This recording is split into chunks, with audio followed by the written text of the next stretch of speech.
Welcome everybody. I have a lady with me at the moment called Clarabelle, and she's telling me everybody knew her as Clarabelle Phossy Mouth. And I've just asked her why Phossy Mouth, and she says I used to make matches. She comes from East End of London, and she comes from near a place called Bow.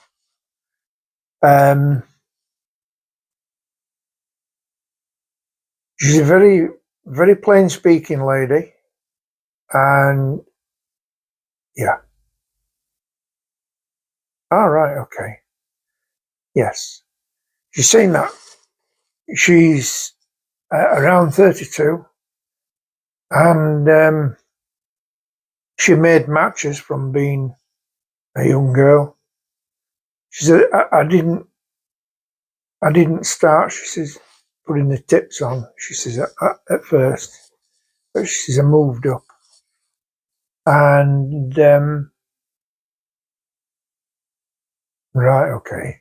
She's saying that the working conditions in them days were horrendous, not very nice at all. And she was involved in a strike, excuse the pun, but a match strike where they went out on strike for pay and conditions.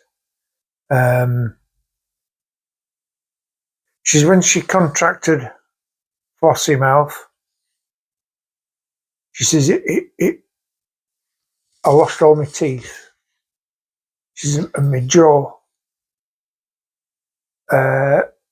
didn't work properly, and how she speaks is she's been made well now, but she's just showing me how she spoke. And she used to wear not a mask, but a face covering over here because she was disfigured, and her jaw went right in. She lost her jaw, she's telling me. She said, I couldn't pay to get it sorted, to get it fixed. She's not that there's any cure. So what they did was they gave her, instead of keeping her making matches, they were dismissing her. So she asked if she could sell matches. My husband sold matches.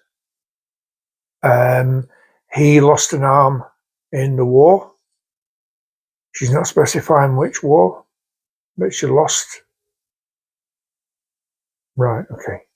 She lost an arm in the war, and the only thing he could do was sell matches, bootlaces, thank you, and sometimes newspapers, although you had to be a trusted person to sell newspapers because of the money. And yeah, right, okay. So she used to sell matches, and he used to sell matches, and yeah, she's just come forward because she says, you know, I haven't got any relatives living. I just want it to come forward to be remembered about the strike. She's right, okay. She's telling me that it was the time of Jack the Ripper, so it was dreadful times, and she got fed up of living in squalor. And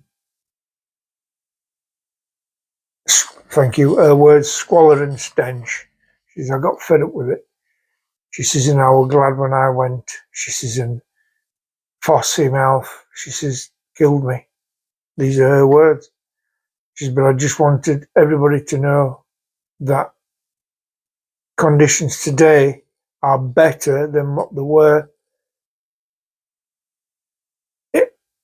Yes. In her day, thank you. She tried to, or as a collective, they tried to petition the Queen. Thank you, she just said Queen Victoria, and they didn't get a reply.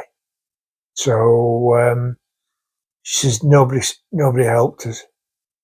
So okay, yes, all right, no problem. She says thank you for listening to my little story. She says I hope everybody takes notice of my little story, and please, I don't want to be forgotten.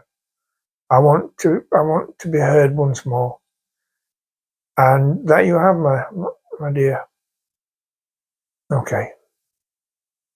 She said what she wanted to say, and I'd just like to say thank you to everybody. If you like what I do, please like and subscribe, and see you on the next one. Bye for now.